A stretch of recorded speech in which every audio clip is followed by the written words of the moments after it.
What's good? What's good? What's good? What's going on, y'all? Back with another episode. OTC. Man, How you doing, man? Any updates? What's going on? boy, it's not a whole lot going on. It's actually kind of quiet.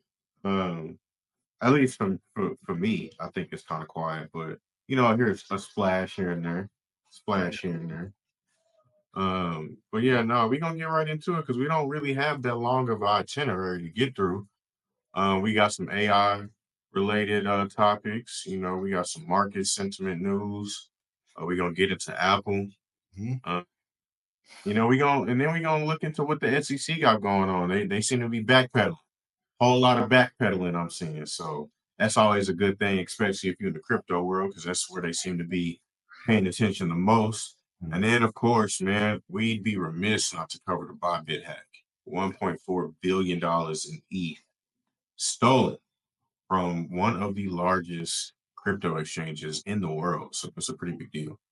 But yeah, we're gonna get right into it. What about this Apple news, man? I don't know if you want to get right into that or Yeah, man, we might as well what happened. get it out the way. And before I start, I think we talked about this earlier, like a couple of weeks ago, not maybe a couple of months ago. And I was caping for the man, and you said, "Nah, get him out. Tim Cook gotta go." Stop by saying that. Gotta go. Yeah, I don't know what's going on, man. He's not doing it for me no more. He's not doing it. But that we had that trash iPhone announcement. I think what was it last week? Last week. But what I want to talk about with Apple is they had two pieces of information came out today, which were, I would say, good catalysts. But I mean, we'll have to see how it goes. And now Apple announced today they confirmed mass production of chips began at TSM's new Arizona plant last month. So that's big. They're starting to get production going on down there in Arizona. For those of you who don't know, TSMC makes pretty much chips for every major player in the space. Everybody, they're pretty much the heart of the operation. So that's a great announcement. That's a great announcement. Them bringing their manufacturing over to the States, one of our top companies. Having that manufacturing over here in the States, not only is that good for Apple, that's good for the United States. That's good for our manufacturing, for the space in general, because they're not the only ones. That we're going to have a lot of our companies bringing that over to Arizona, especially to get around them tariffs. They not playing. That takes me to the next announcement that Apple made today. Apple announced they will be spending more than $500 billion in the U.S. over the next 4 years. $500 billion in 4 years is crazy. That's a lot. That's a lot. That's almost $1.5 billion a year. That's a lot of 5 money. years. And I mean, we've been seeing it. We've been seeing it. A lot of people have went over and donated a lot of money to Trump's inaugural fund, and we have people donating a lot of money. And of course, we're trying to strengthen our manufacturing over here in the United States. We've made a lot of different pushes towards that. So I mean, this is kind of on brand with that. I wasn't too surprised when I seen it. I'm more interested to see what other companies will follow suit. Yeah, but I wish they were more direct on what exactly they would be investing in. Well, when I looked at it, it said into high skill manufacturing, artificial intelligence, silicone engineering, and skills development for students and workers across the country. Okay. I'm with that. Actually. I'm with that. Because I mean, we trying to be America first. And I think that's how you do it, offering more Americans jobs and opportunities that help them, better their situation. So I'm definitely with that. Yeah. So I think that's good. I mean, some good news from Apple. I mean, if we ain't gonna get innovation, at least let's get us some investment. Bro, but that's my issue with Apple. They were once innovative, and now they kind of just copy and paste. They're too. It's almost like they're too afraid to make risks. I would applaud them more if they took risks. I mean, I don't know. I don't know. We'll have to see what Apple. I mean, they do got another iPhone coming out this year. You know, Yeah, but fam, but that's gonna look exactly the same thing as what you they got in your posted pocket right now. 120 hertz, all that. Nah, bro. Man, Nah. Samsung already doing that. man, Samsung already doing that. hey, shout out Just Samsung. Ain't nobody using no Samsungs. hey, I'm just simply saying, bro. Samsung's already doing it. So that's the issue with Apple's approach is they let other people try something and see if the market really accepts it, and then they take it and remix it their own way. But by that time, it's like, bro, it's already been done.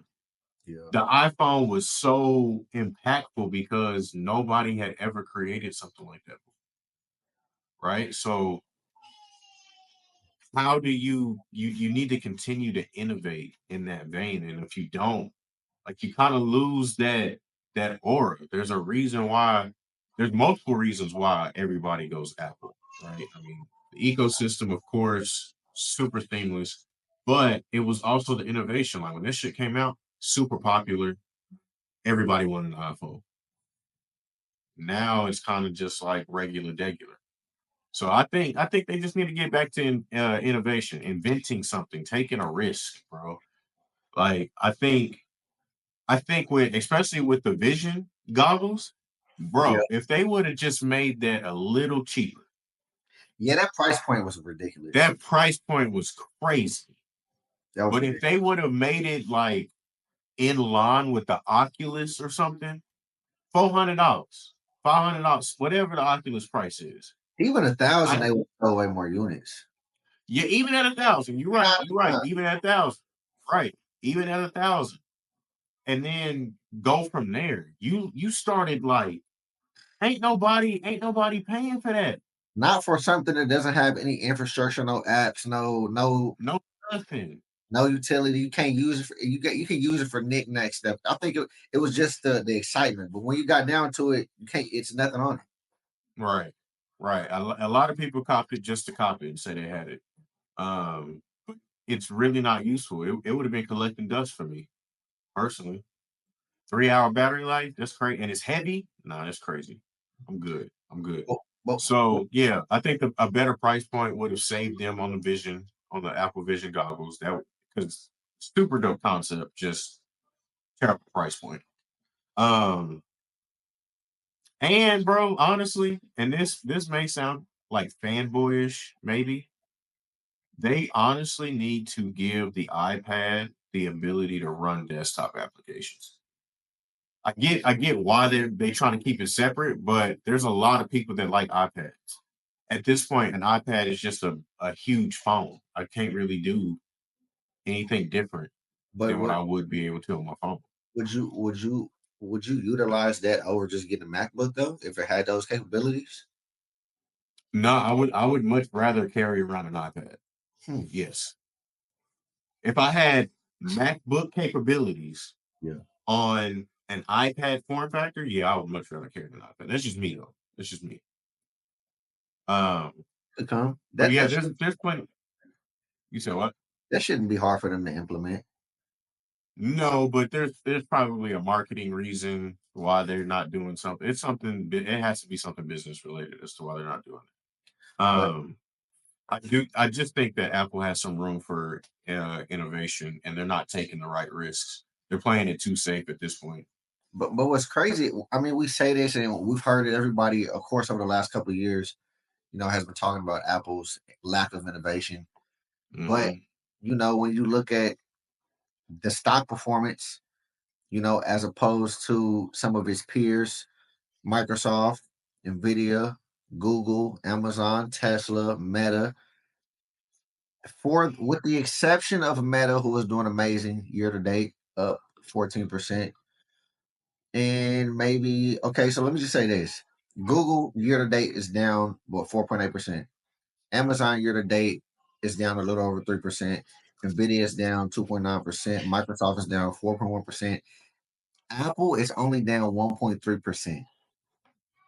Think about what all of these the Google, Amazon, Microsoft, Nvidia, and Apple.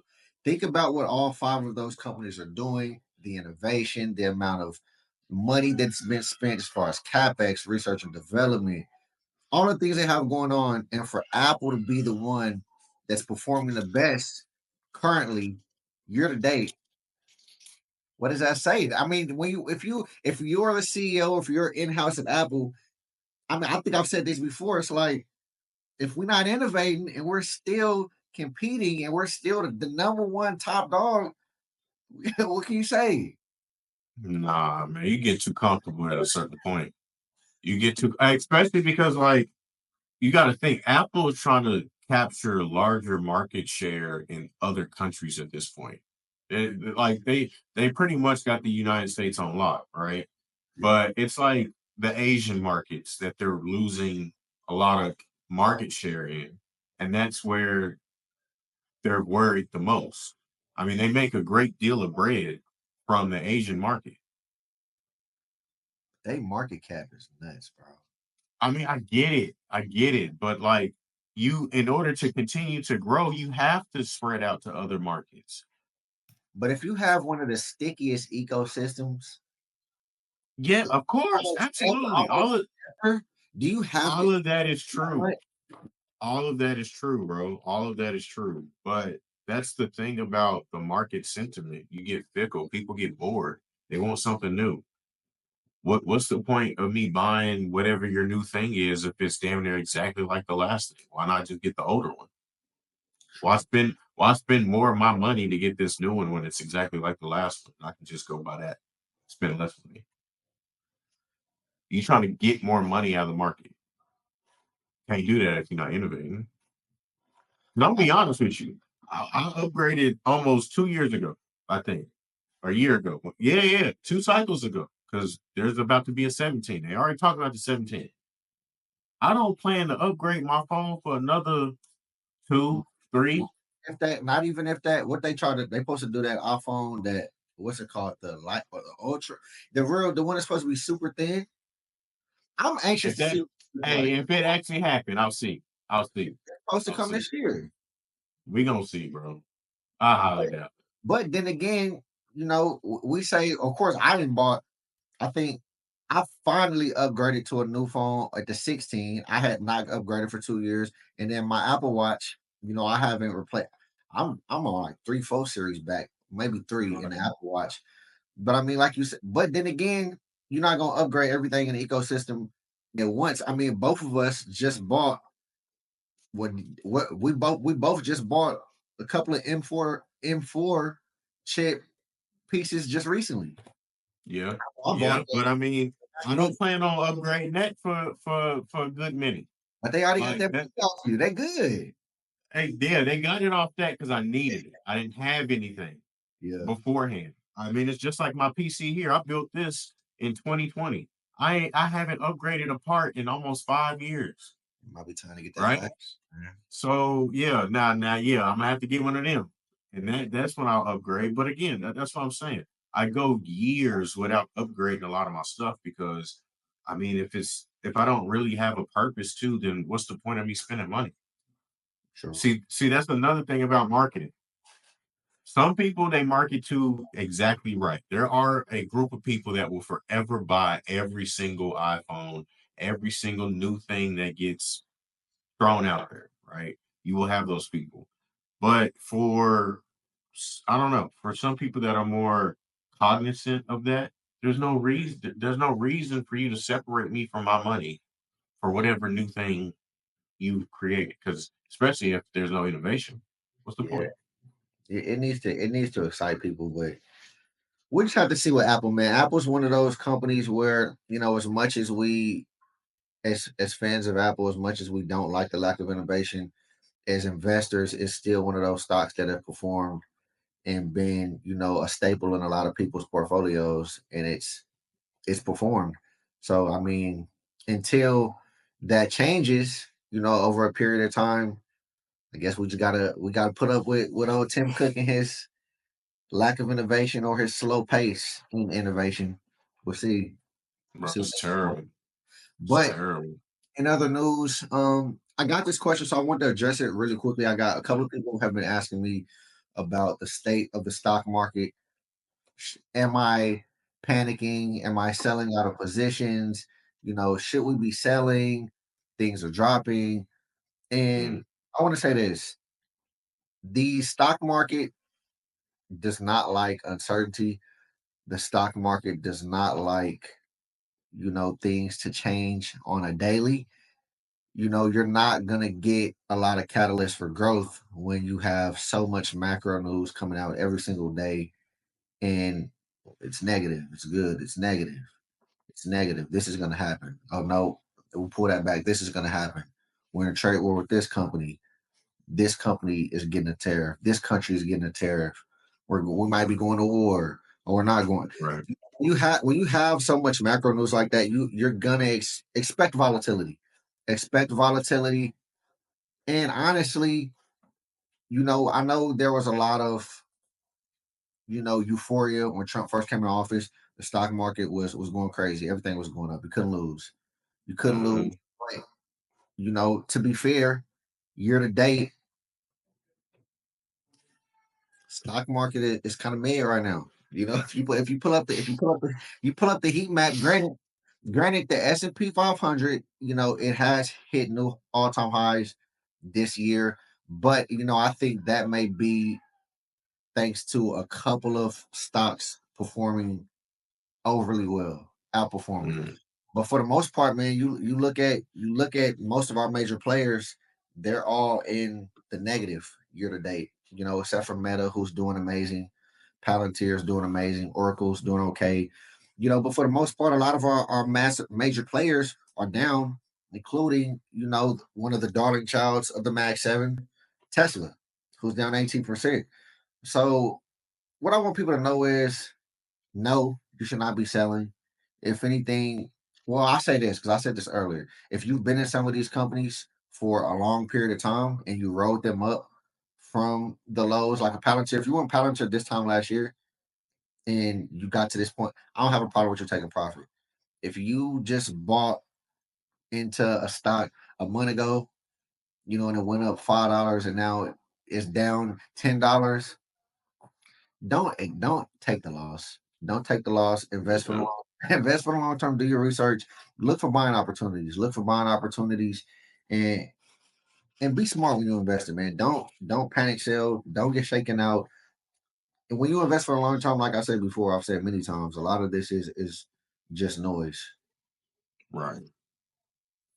Right. Yeah. I crypto's down too. So I had to, had to scoop up some of that. Needed some of that, when shopping.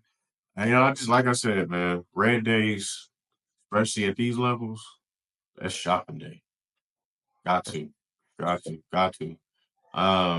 Just temporary noise for the time being. Everything it always recovers naturally. So nothing to worry about unless something fundamentally change.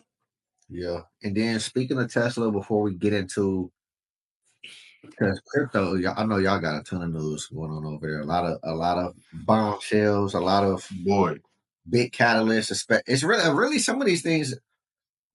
Half of it is good catalysts. It's going to allow yeah. for growth. But um, Tesla, you should definitely be looking into Tesla as a buying opportunity, regardless of how you feel about Elon. Especially if you get under $300, snatch that up. But Grok, Grok, if you've been on X, I think it's only available to premium subscription, Yeah, or I it's free. No, actually, no, it's available to everybody now. I think think it may be certain it's certain. just different tiers, certain things it can do depending on So your tier. I think this was last week. He released the Grok 3. Uh-huh. And a lot of people have had time to play with it. People are already saying that it's outperforming some of its competitors, from Google, Anthropic, Meta. It's outperforming, and a lot of people are saying that this may be what people thought DeepSeek was supposed to be. It could be a formidable opponent for OpenAI's ChatGPT, but we'll have to see. I've used it before. I used Grok. It worked out. It worked pretty well. It worked all right. I mean, I'm still gonna use ChatGPT. It could just be because that's just what I'm used to. But a lot of people are excited about Grok. I've seen a lot of great things about it. A lot of people are saying that it's performing well. And one of the big things that they announced was its reasoning. It had what's it called? He has a function that it allows. It's called. Let me see. There is a function. It's called deep search that Grok 3 pretty much scans the web along with X posts to formulate its answers. Mm. And a lot of people are saying that is performing phenomenally. Yeah, because when you think about it, X, the platform itself is a major data set, massive data set. You want to know what's crazy when you say that? Elon Musk is probably one of the most innovative people when it comes to building data sets out of what he has around him. Even look at the Tesla, Right. the real world. He uses the world around, uses all of the recordings from the cameras, the real world. He's using that as data. Now he's using X, people's As a posts. data source. Yeah. That's crazy. It's pretty dope. It's pretty dope. And then especially, yeah, nah. And that would be a data There's set a that lot of use cases. only he would have access to. Naturally, I would think. I mean, Would he allow? they could allow for APIs into their data set. So like you kind of let a different front end use Grok as the back end to do the chat GBT type thing. Is Grok? That would be pretty dope. Yeah, but that's the thing. He would have to open source it. It is It open. is? Yes, Grok is open source. At least according to this. Let me look up Grok 3 actually, because it's Grok 3 open source. Elon Musk says Grok 2 is going open source as he rolls out. I'm not seeing anything on Grok 3 just yet. I know Grok Yeah, 2, it's probably too new. the last one, Grok 2 was open source and Grok 1 was open source. So I can only imagine that he would keep that same thing going, but we'll have to see. Yeah. No, that'd be pretty dope if he open sources it. Because like I said, you could allow for API connection and other people use their own front end and Grok as a back end. And I mean, that could be another revenue service too for X, allowing people to essentially make requests against Grok at a certain rate, at a certain click rate, and pay a pay a fee for that. Yeah, I think it's just crazy how fast he's. If for people, a lot of people saying that he's outperformed a lot of these other large language models that have been around for a while. For him to be able to be compete at this level, Right. fast, we just have to see. We'll have to see, but we know he wants to do everything he can to take out OpenAI and Sam Altman and all that stuff. So I think he'll definitely be a formidable opponent. He gonna spend that money to make sure his model is doing what it need to do. I mean, also too, if you think about it, Grok could play a role in how some of those Tesla humanoid robots are built, what they use for reasoning. I'm pretty sure I've seen something that said that he was going to, which makes sense because if one of the reasons he fell out with OpenAI is because he wanted to integrate OpenAI, ChatGPT into the Tesla among some of his other things. I've heard that he was going to implement Grok into the Tesla somehow in regards to his, because you can do a lot of the voice commands in the Tesla. Hmm. I heard he was going to integrate it in that way somehow. Yeah, yeah, that I can see that being a use case for sure. I mean, but you never know. I mean, slow and steady, it'll Yeah. just happen one day. But man, outside of that, man, getting into some crypto related news, I guess you could call it. The SEC is really backpedaling, bro. And I like this. I like what I'm seeing. I'm What liking what I'm seeing. what choice do they really? So, I mean, that's right. You kind of have no choice. You kind of have no choice. But I think this is things that should have been happening a long time ago. They kind of went rogue, in my opinion. But that's a different topic for a different day. So what we're talking about is the SEC has backed out of its Coinbase enforcement action. Hmm. They were suing Coinbase, the crypto exchange, for essentially being an unregistered exchange, broker, and clearinghouse.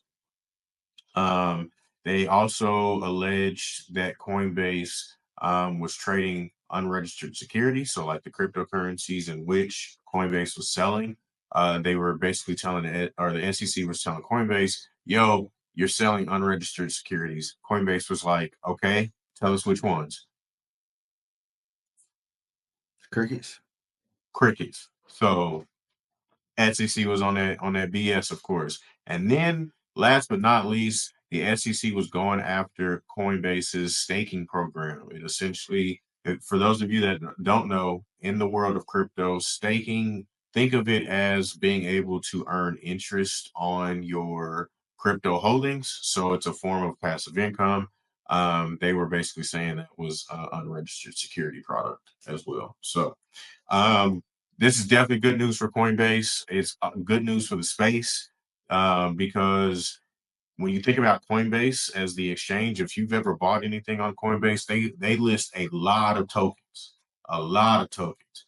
So if SEC would have won this case, they would have been able to say every single token that Coinbase sells is considered a security, which would then have major implications across the entire space. That would essentially blanket code the entire space as unregistered securities. That would be a huge deal. And being, in my opinion, crypto does not work being subjected to securities laws. It's a different beast, and you can't govern it the same way. So that's definitely my thought on Coinbase situation. Definitely good for them. And yeah, I hope to see a lot of this, a lot more of this. Um, Because the next thing that the SEC was getting into was the OpenSea situation, but that was just like front running NFT sales. So I ain't really too worried about that. The major thing is definitely this SEC enforcement action. So, and then of course they dropped theirs against Robinhood, but Yeah. my main concern is Coinbase. I mean, do you think this? Do you think this is mainly due to the current political landscape and its our current administration's views on crypto? You know, and how open they are to starting to actually give the space clarity and real regulation. You think their hands were kind of forced into this? Oh, absolutely. Absolutely. Because any sensible leadership administration can see that, well, wait a minute, we don't have any rules to the road. So we kind of need to establish those first before we start going after people. Plus, it stifles innovation. It stifles our ability to accept a new asset class and, help our GDP grow, stuff like that. And Trump is all about, you know, fostering innovation here. He mentioned while he was campaigning, he wanted to make America an innovation hub for crypto and digital assets. He said the same thing for artificial intelligence, stuff like that. So I really think he's not playing. And it's these things have major implications from a countryman perspective because you got China, one of our biggest competitors and threats that we have is real big on crypto. A lot of Asian countries are real big on crypto. They're establishing regulations. You have other countries like Dubai, Singapore, who have become, in a way, the crypto hub. They have favorable laws towards crypto and digital assets. So a lot of companies go there to build. And when you do that, of course, you breaking in a lot of money. People spending money. You know what I'm saying? People coming to your country to add to your economy, right? So America needs that. America needs that. So if we don't make favorable laws, then of course we're not gonna get there. So I'm definitely loving what I'm seeing. Definitely loving what I'm seeing. I definitely think they were forced to do so, especially with Gary Gensler out the door. Whole new chairman. You got commissioners that have been there that are happy that Gary Gensler is gone. so they can get right to it. SEC has that task force and everything. So I mean, I'm all for it, man. I just need to see Congress be a little more proactive. Once you start seeing them really moving and really talking about crypto and really starting to see bills, legitimate bills hit the floor and it become like a bigger conversation, that's when I'll get super excited. But I am liking to see the ramp up for sure. For sure. I know we've heard Trump, of course, talk about crypto. We've heard, of course, Senator Loomis. We've heard, of course, his name just slipped my mind. Of course, the new what is the guy who's over crypto and Oh, David Sachs. yeah. So we've heard a couple. We haven't really heard. Have you heard anybody in Congress really speaking heavily on? Not yet. No, no, and that's why I brought up Congress. I mean, I know Cynthia Loomis is running a I guess a part of like a committee or something like that to get something going. But what kind of worries me is, her own state didn't vote in the Bitcoin Reserve Act. That's crazy. So when you think about that and certain other things, it kind of makes you sit, just take a sit back and see, situation. I don't think I think I said this before. I don't think we see a Bitcoin reserve bill get passed, especially here in 2025. I Yeah. think their main focus is going to be stable coins. And once stable coins get legit, laws built around them, you'll see everything else. So It'll be like the floodgates of open. so what are you expecting as far as the space? Are you expecting the space to run kind of flat this year or go on a little downtrend? Nah, nah, alt season is coming, man. So and alt season may only be a couple months, but because of the meme coin rotation, it definitely prolonged this a little bit. The hyper focus for these last couple of months into meme coins definitely took some liquidity away from the alt rotation that would have normally been happening, especially here in February. So I definitely think it's going to be prolonged. I really don't expect alt season to kick off. Me personally, I could be wrong until like April, May. Really won't see stuff really start popping off until then. But that's just me. We'll see. We'll see what goes on, man. I Yeah, think stuff we'll changes. see. So we could wake up and a bill could be getting passed next month out the blue. Right, You right, know. right. And they might be moving in silence on this a little bit. So we'll see. We'll see. We'll see. But you know, while we on crypto, we definitely got to hit this Bybit hack. Like for those that don't know, one of the biggest crypto exchanges in the world, Bybit, was hacked for $1.4 billion in ETH. Um, major story, major story. Uh, since this news broke, they have been able to recover some assets, so that is a good thing. But what I find interesting is um, how the hack came about. It was in the middle of just signing for some transactions. You know, not really paying attention. Something slipped in there. Next thing you know, $1.4 billion in ETH gone. I thought this was the biggest hack. This ain't even this the second biggest. Yeah, second biggest hack in crypto history. That's insane, bro. That's a lot of money, bro.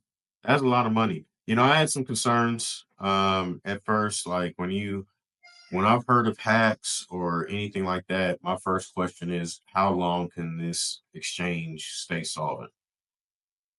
Right? Like how long can this exchange stay above water? Because $1.4 billion is a lot of money. Luckily, Bybit was able to match those assets for customers one to one. Mhm. So customers didn't really lose anything. Um, that's always great. but you can't really do that too many times. I don't know any company that can front $1.4 billion 6, 7, 8 times before it's like, yo, Explain the lights getting turned off. explain to people how this hack even occurred. So my understanding is that it was like a front end hack. So they found an exploit on one of the front ends, and they were able to essentially intercept the transaction and have the funds get diverted to a different wallet. Essentially, it's the gist of it. They use multi-sig technology, so it requires multiple signatures to sign off on a transaction. Um, and apparently beforehand, those signers were targeted individually. So each of I don't know how many signers they needed to sign for each transaction, but they essentially intercepted each signer individually and were able to get those transactions to go their way. It's freaking crazy. And that's saying it without getting too technical because it's way more technical than that. I'm honestly watering it down extremely. So when we're talking about something like a hack this large, since we're supposed to be getting government clarity, regulation in the space, SEC should be getting a good overhaul. Do you think we will finally start to see more of a crackdown on things like this, things like meme coins, all of that kind of stuff? Do you expect to see, you know, a lot of house cleaning in regards to stuff like that? I mean, if we really want to see the crypto industry get legitimized, I would say yes. I definitely think meme coins will be around. It's just that every token will have to go through a legit registration process. You may not be registered as a security, but you can't just coins can't continue to just pop up out of thin air. Like I don't think that will be a thing in the future. I don't know. I could be wrong. But say people get liquidated or rugged and their money stolen from them, I definitely think you'll see uh a lot of laws give protections. That's really what it's about, is consumer protections. Crypto doesn't have anything that protects the consumer. You don't have an FDIC or anything like that. So I definitely think along with stablecoin legislation, you'll see consumer protection laws get developed specifically around digital assets and people who own them, right? So if a bank goes under, you're FDIC insured for up to 250,000, right? So I would think something along those lines would start to be developed for crypto and digital asset holders. Yeah, because I mean, I don't know. At some point, it's like, how can you expect to get mass adoption when you have pretty much lawlessness going on when you think about meme coins? Because literally anybody with any type of status, any type of notoriety, Rick Ross just made a meme coin, and Hmm. and, and he sold multiple times. People had it on a chain. They could see his transactions. They could see his wallet. Everything's tracked. So it always blows my mind, how is that not seen as fraud? Like, how is it legal? Well, it don't make no sense. It really doesn't make sense to me. Is it Right. not And still? it shouldn't be legal. It shouldn't be legal. I would look at it as fraud because what these celebrities and all these people that come up with these random ass tokens do, they market you a product, you expect something from that product, and you never get it. But instead, all of your money is stolen. That is indeed fraud. I think you should I don't whether it's jail time or you have to pay all that money back, you get hit with some type of fine, whatever. Something should happen. But it's happened too much, especially because like Floyd Mayweather, Kim K, they've been fined for being part of scams. They ain't seen no jail time, but I mean, these people get fined all the time. So I would think you would have to have some type of harsher punishment because people end up taking these projects to court and know are there any consumer protection laws around crypto right now? But at the same time, there are situations where scams have been brought to justice through the court system and have had to pay some type of money. Yeah. I don't Now, know. I think it'll take somebody have going to jail or something like that. do you think investors should take more accountability when it comes to things like meme coins, when it comes to hacks on exchanges? Do you think investors should take more accountability in the fact that you shouldn't be leaving your coins or your crypto on the exchange? If you don't own Yeah. it, you don't own the crypto. You shouldn't be investing in meme coins and get rich quick schemes. Do you think that the investor should take more accountability as opposed to pretty much, the game being the game? Right. No, I mean, I'm always on the side of being a responsible investor, right? Like I personally never leave my assets on any exchange. As soon as I buy them, I'm sending those assets off to another wallet that I own, right? Because anything can happen with these exchanges. Like this Bybit had, you could have had a couple bands worth of ETH on the exchange, just sitting there or staking, whatever you could be doing with that. And then you look on in your account one day and it's gone. You're gonna be asking some questions. You'd be pretty pissed. So the motto in crypto is if it's not your keys, meaning if you don't own that wallet, it's not your crypto.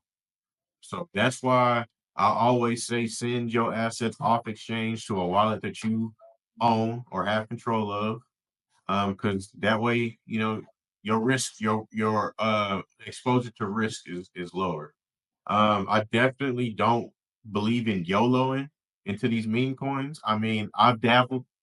I'd be a hypocrite if I didn't say that. I've dabbled into meme coins myself. I made some money on meme coins myself. But as far as putting thousands of dollars, hundreds of thousands of dollars into meme coins, absolutely not. Absolutely not. I'd rather invest in something more long term, personally, something more legit, something that didn't just get created overnight and it's only up because of popularity or whatever. That's not why I invest, and that's not how I advise people to use their money. Because I mean, I don't know if y'all been on social media, but you be seeing them stories of people losing it all, be falling out. I don't know if you want to be part of that club. It's like you're gambling at that point. You should have expected to lose it all. If you're gambling, you're not investing at that point. You're not investing at that point. So yeah, I definitely think people should take more responsibility, be more knowledgeable, because it's people that get wrapped up into these meme coins that don't even know anything about crypto. They don't know anything about crypto. They just heard this meme coin is popular. They've been seeing people making millions of dollars off the least amount of money on social media. They seeing these screenshots, this, that, and the third. They trying to get in on the action too. Well, And yeah, that's just not how you should approach it, in my opinion. so I'll ask you this: two things actually, because explain to people, because you talked about holding your own keys. Yeah, Explain the difference between a cold wallet and a hot wallet, or warm, or whatever it's called. yeah, yeah. So I mean, each wallet has their own purposes. A hot wallet is more so used for like active usage of assets. So, like, you may be into DeFi or decentralized finance, and you're earning yield off of your assets. It may be easier to do so through a hot wallet. Hot wallets are typically on your phone or anything like that. Quick, easy access. They're secure, but not the most secure solution outside of cold wallets. Um, so yeah, like I said, they're mostly on your phone. MetaMask, Bifrost, just to use those as an example. Um, but yeah, they're used for quick access to your assets, DeFi mostly, things of that nature. Cold wallet is more of like cold storage. It's off to the side. It's not connected to any device usually or anything like that. It's completely cut off from it. Right. Good examples of cold storage would be like a decent wallet or a treasure or a ledger nano or something. And that's usually for assets that you are keeping for the long haul. You're not doing anything with them. They're quite literally off to the side for safekeeping. That's usually what cold storage is for. So for somebody that is may have a couple of $1,000 or a couple of $100 of assets sitting on an exchange currently, like a Coinbase or something like that, which one would you recommend to them right now? A way to get your stuff off the exchange, get it secure right now, today, quick as possible. I mean, quick as possible, right off an exchange. Your best bet would be a hot wallet. But if you could wait a couple of days, man, I would order a cold storage because, like I said, you really only use hot wallets for DeFi participation. If you only got like a couple hundred or a couple $1,000, nothing too serious in crypto, you better off putting it on cold storage until you build up your stack, and then you can start thinking about DeFi and stuff like that. But yeah, that's what I would recommend is cold storage for the time being. Let it just sit there and accumulate. Don't even think about it. Um, have that address saved so you don't have to pull out that cold storage solution every time and hook it up. Uh, and then just make sure you're always sending to that address for that particular asset. Um, and I would just do it like that. That's what I did starting out. I had nothing about DeFi. DeFi wasn't even a thing when I first started. So it took me a minute to even really get involved in that, and that's just how I would recommend going about it, especially if you're only working with a couple thousand. Even like your first $10,000 of anything, I wouldn't dabble in DeFi. I'd wait until my bag is a little heftier than that. All right. And with the state of crypto currently, for people that are wanting to get into the space, let's say they same thing, they have a couple of $100 or maybe a couple of thousand, they want to start a portfolio into the space. How would you starting out, got a couple $100, couple $1,000, how would you structure your portfolio? How would you go about deciding what assets to buy? How would you go That's about? actually a good question. Good question. So you can't go wrong by picking a couple of the tops. One, two, three, four, maybe. I would definitely have XRP in my portfolio. That's just me. I would have a little Bitcoin in it too. Want to anchor the two. That would be considered like legacy, in my opinion. XRP, Bitcoin, they've been around for a long time. I don't care what you got to say about XRP or Bitcoin. They're both solid assets. Yeah. They're both solid assets. They're not going anywhere, in my opinion. So I would anchor it there for legacy. And then I would stack into those two for a little bit, honestly, because everything else would be that I could recommend would be an altcoin considered. And a lot of people, especially starting out, they may not know too much about that. They may not, um, their risk profile may not match that. Even though I think there are some pretty solid altcoins out there like Flare, HBAR, stuff like that. But those are typically assets that people really don't know too much about. But that's just how I would start my portfolio. Them four, I'd be straight. I'd be super straight. And all right, so so you bought four investments. Four Mhm. investment, let's say you got $1,000. How you divvying that up? Let me let me let me pull up my calculator. Yeah, I put that boy on. Gotta put that because you gotta think. Well, a lot of people tell people, and I guess I'll do the same thing for stocks when you're done. But a lot of people talk to people about these investments. But a lot of people have questions that they have. Everyday people they may. All right, I got a couple $100, or I got a couple of thousand or a couple $1,000, but like they don't know where to start.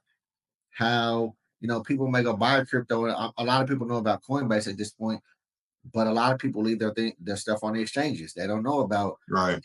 Wallet, a Ledger, Bifrost, any of that type of stuff. So that's why I'm kind of like picking your brain so they can get an opportunity to hear, get real practical steps that they can go implement right away.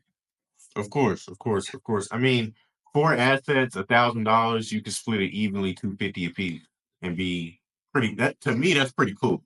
If you can consistently split $1,000 across 4 assets, and you putting 250 a piece into each of that, you gonna be able to build a pretty nice stack pretty quick.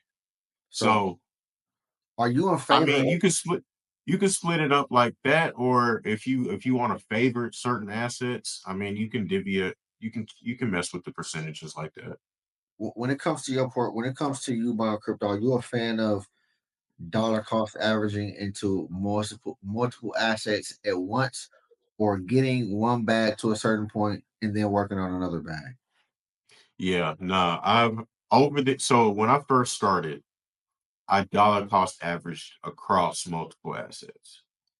But then it's like, damn, when you think about it, and the more and more you get mature, at least for me, I figured out which asset I really wanted to anchor my portfolio in.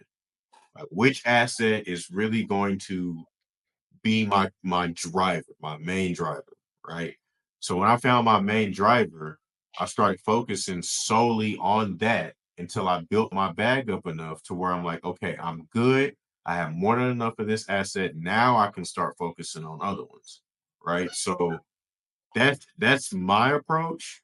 It really just depends on which couple or which one you want to anchor your portfolio in, whether it be for the short term or the long term. Because short term, you may only want to focus on one asset and build that back up, right? But for the long term, you may want to accumulate however much you can across multiple assets.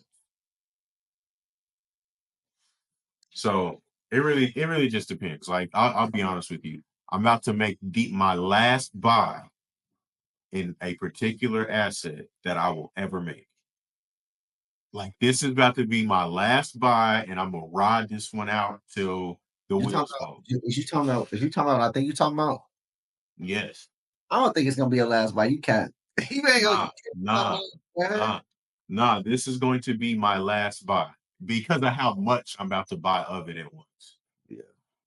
Like after this, I'll be comfortable enough to be like, okay, now I can focus on a couple other assets that I've already identified, right? So in that case, I will be going back to a DCA across multiple asset strategy because I've already gotten my anchor and I'm good, comfortable, I'm content with my purchase. So it really just depends. There y'all have it, man. Get the game I now. mean, no, that's a good question though. That's a good question because a lot of people do ask me like, what's a good amount to start with? Da, da, da. And I know like $1,000 may be a lot for people too. So really just start with whatever you can. Don't think that you have to start with a certain amount of bread to make a difference. Any amount makes a difference. So be content with what you can afford to lose because that's all of what you should be investing anyway. Never invest more than what you feel comfortable losing. And yeah, always pick good assets too. So that also minimizes the loss factor. But markets, no matter what the asset is, they experience downtimes, they experience uptimes. So gotta be comfortable with that too. And then I guess I'll answer those same questions. Stocks. I do believe in dollar cost averaging. There are some people that don't. One notably being that I follow Wall Street Trapper. He doesn't believe in dollar cost averaging. He believes that you should just save up. and buy full shares. Me personally, I don't fully agree with it just because I don't think it's realistic for a lot of people, especially when Mhm. you're talking about, stocks. A lot of these stocks aren't, the cheapest. So with that being said, I do believe in dollar cost averaging. What if I started today and I had I see we said $1,000 for yours. Guess we use the Yeah. same, but they don't really hold the same buying power in the stock market. But if I had $1,000 today and I had to give you to three stocks that I would invest in. Yes. Granted, I did four cryptos. okay, I'll give you four. And granted, you wouldn't be able to get a lot of these, but just for the sake of just talking, four that you could build out over a period of time. First and foremost, I would have to go Nvidia Mm. because I don't think Nvidia is going anywhere, man. Nvidia is an absolute monster. If for those of you that listen to CES, I know you watch CES. If you Yeah. watch CES, they have their hands in everything. It Yeah, is they not ain't going nowhere. just a semiconductor chip company. They are in robotics. They are in gaming. They are in medical field. They are into quantum. They have planted their feet into the future, and I don't think they're going anywhere. So Nvidia is definitely one I would put money into. Another one would be Tesla. I know a lot of people don't may not like Elon Musk, or a lot of the things he's doing in regards to those. You may think he's outspoken. You may not agree with him politically, but Tesla is not just a car company. Tesla is one of the most innovative and dynamic tech companies in the world right now. Mm. I think when you think about the the Optimus bot, the Yeah. robo taxis, and just Tesla by itself, that's it's incredible. It's incredible. Their growth opportunities are amazing. Elon Musk even said that he thinks Optimus alone will have the same market cap one day as Tesla as a company overall. I And can see that. so Tesla is definitely one that I will Nvidia. So I say Nvidia, Tesla, and then Microsoft. Microsoft is another one of those companies that they have their clause in a lot of things as well. We talked about last week energy. They're investing a Hmm. lot into nuclear. They are investing a lot of money into AI infrastructure. They're investing a lot of money into data centers. They are investing a lot of money into quantum. So that's another company that's not going anywhere. In fourth, I would say, dang, all of these is tech, but it's kind of hard not to go tech. Um, I want to say Meta, but I don't want to go all tech. Uh, Eli Lilly. I knew you was gonna say that. I I knew mean, you was gonna say that. I mean, Yeah. you can't ignore the health sector. So Nah. um, Eli Lilly, you're always going to need drug manufacturers. They are one of the biggest ones in the world. I don't think they're going anywhere anytime soon. Now we'll see how RFK, how he shapes things over the next 4 years and any changes that may be made. But Eli Lilly, I think they're going to be a force for a long time. So those are four, that granted there's a lot more, but those are four that I think you won't go wrong with over invested in for the long term. But No, that's a good list. That's actually a good list. yeah, Would you split it up? Same $1,000, right? Would you split that up? How would you split that up? and see that's where it gets sticky because and I remember I asked you, do you dollar cost average over multiple assets or one? Right. I Right. think with stocks, you have to take a little bit different approach, especially if you have a smaller dollar amount, like $1,000.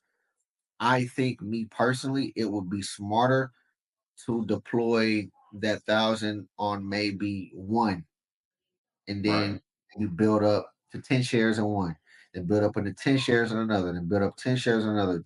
Because if you try to spread that out, it may take you months to even get Right. just few shares of, so I think you have to take a different approach in regards to stocks based on how much money you have. But if you're investing for the long term, um, just dollar cost average. If you said, okay, I'm gonna invest $1,000 every 2 weeks, and you wanted to dollar cost average, into those four, slice it up evenly into four pieces over the long term, 5, 10 years. I don't think you won't go wrong. You'll still see a lot of money. But me personally, for stocks, I like to focus on one at a time, get it to a benchmark, and then move on to the next one, and then That makes sense.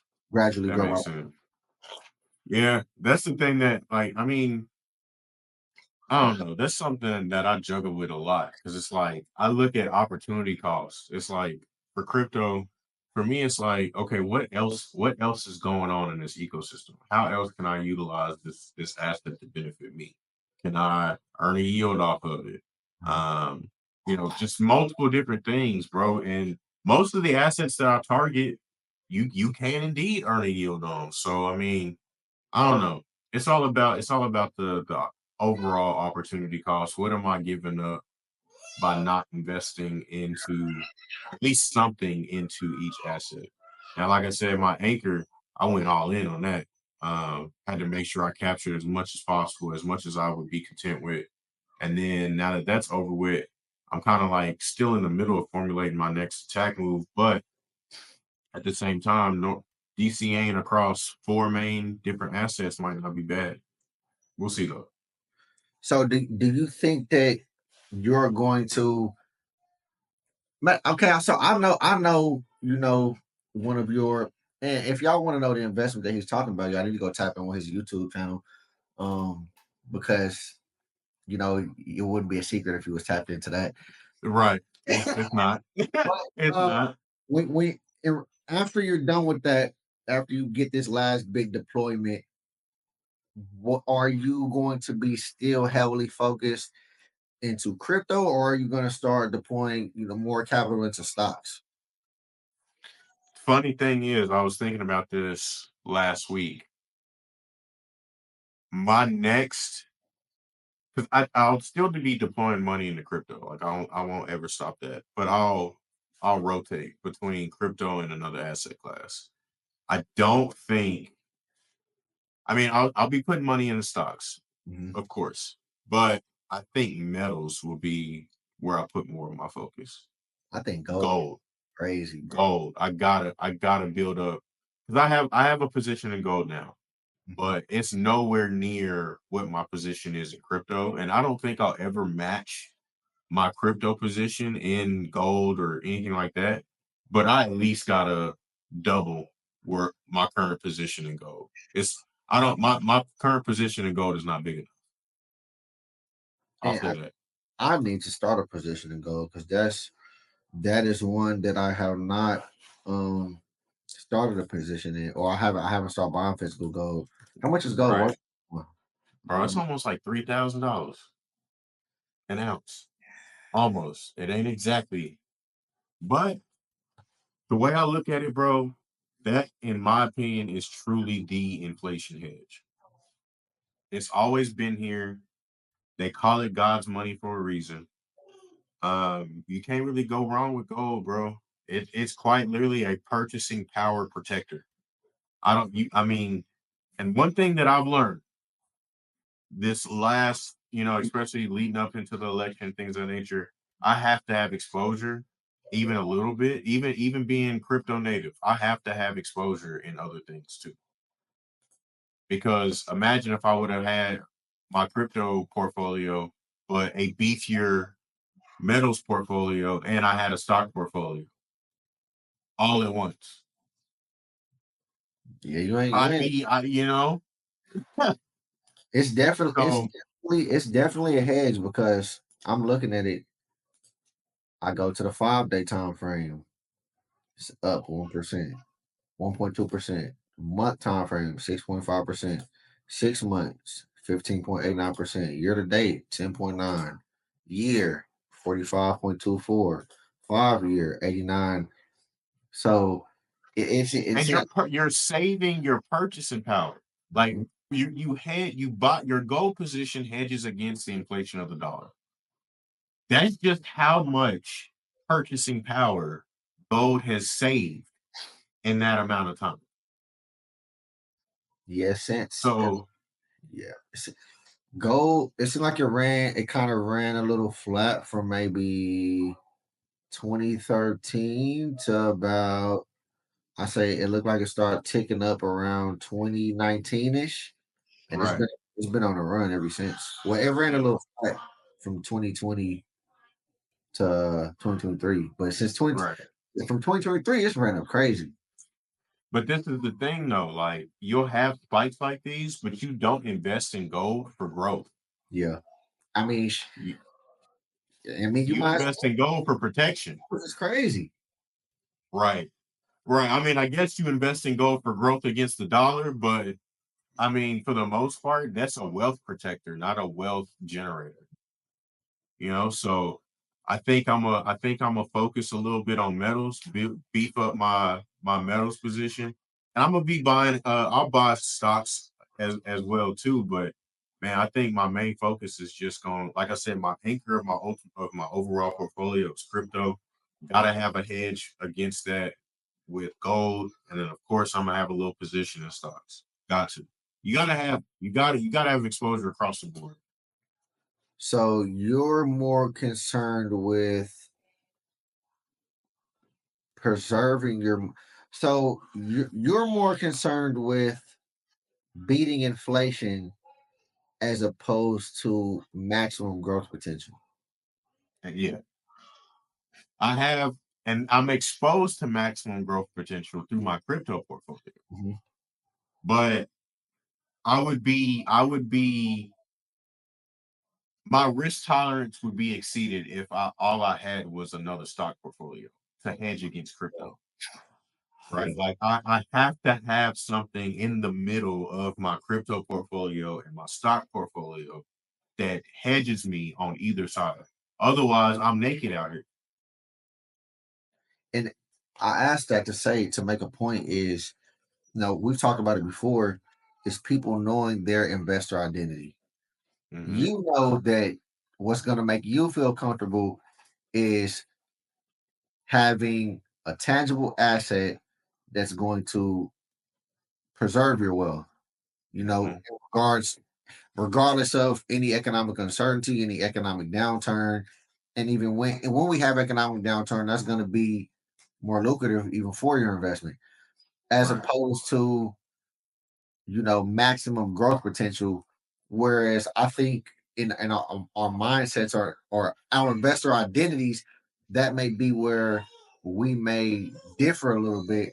Because for Hmm. me, granted, I do want to get into gold, but I lean more towards the growth potential, which it could come to bite me. I don't know, Yeah, it's a but gamble either way. It's a that's why. gamble either way.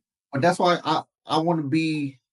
I got to be exposed to both. I got to be exposed to both. I got to lock in, and I got to make the. I have to hold myself accountable. I got to get some gold this year. I at least got to have a couple gold bars by the end of the year. Oh yeah, I should be yeah, showing yeah. y'all some bars on here by the end of the year. Hey, and that's. I mean, there's ways to utilize gold instead of just allowing it to be a store of value. But my main reason for accumulating gold is a true store of value, and that hedges against my crypto portfolio. Now, once that metals position is up there, hey, I'm going in on stocks. I'm Yeah. going in because, like, why not? Why wouldn't I have exposure to that? There's some really good companies that I want to have exposure to. But I just know as far as risk profile, risk appetite, gotta have that gold position. Got to, got to. And for some anybody that might want to buy gold, where can you buy some gold at? I mean, there's several places, like especially here in town. You may have like in a local shop to go to, and then there's this other spot called JMP. Let me do a quick Google search. J. You can get government issued gold. Yeah, it depends on where you get it from, though.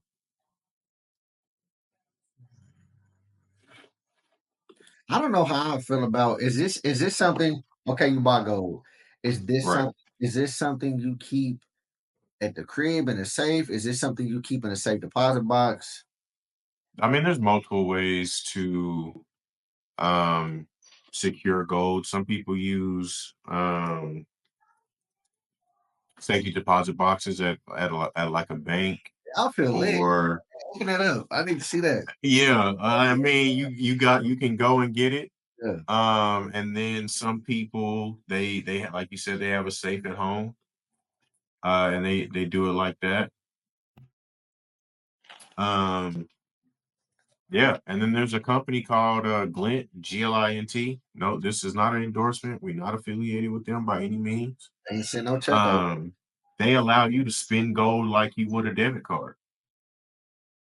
So you could use that. Yeah, you could use that as a digital, more quick, seamless way of investing in gold. And they house the gold in a reserve in Australia. So a bank in Australia holds those gold reserves, which are indeed um, audited, all types of stuff. So your gold is actually your gold. You get like a debit card, all types of stuff. So that's pretty interesting way to use gold. Again, that's definitely not an endorsement by any means, but just using that as an example. And then there's this company called JM Bullion that a lot of people buy um, gold, silver off of. So another spot, you know what I'm saying? Not an endorsement, but just something that I know about. So when you go buy gold, say you want to go sell a ounce of gold, you got a little bar ounce. Are they gonna give you whatever the current market value is for that? Yeah, they have to. Okay. Yeah. Yeah. I mean, like I said, there's also local shops that you can go to. And you can sell your gold or your silver, and they have to pay you spot price. It don't matter where you go. If the price of gold is Price of gold is the price of gold. 3,000 for your bar. Price of gold is the price of gold. Say no more. Price I of hope gold I is the get this price of gold. game. I hope y'all get in this game, man. Hey, bro. I mean, not a lot of people talk about the metals game, and I mean, there's different bullions and stuff like that you can get into, but I just like straight up pure gold or silver. That's just me. I don't want a coin, Yeah. nothing like that. Some of that stuff can be more expensive because it's a special serialization, stuff like that. If you want to get into that, that's totally fine. That's totally fine. But me, nah, just give me my pure bars, of gold or silver. I'm good. I'm good. Yeah, I'm gonna have to go ahead and give me some bars, man, and put them in the safety deposit box just so I can, you know. How you doing, Mr. O? Hey, that glint, if you can request your gold to be delivered to you, and they'll pull up on you. They'll That's pull up on you and drop your gold off. that's hard.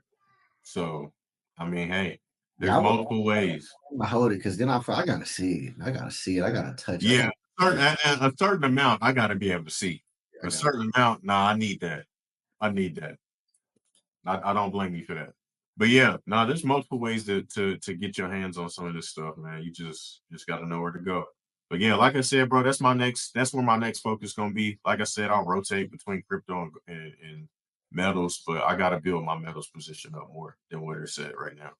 It's just not acceptable in my eyes. I might do it. Well, mine is non-existent. My goal position, so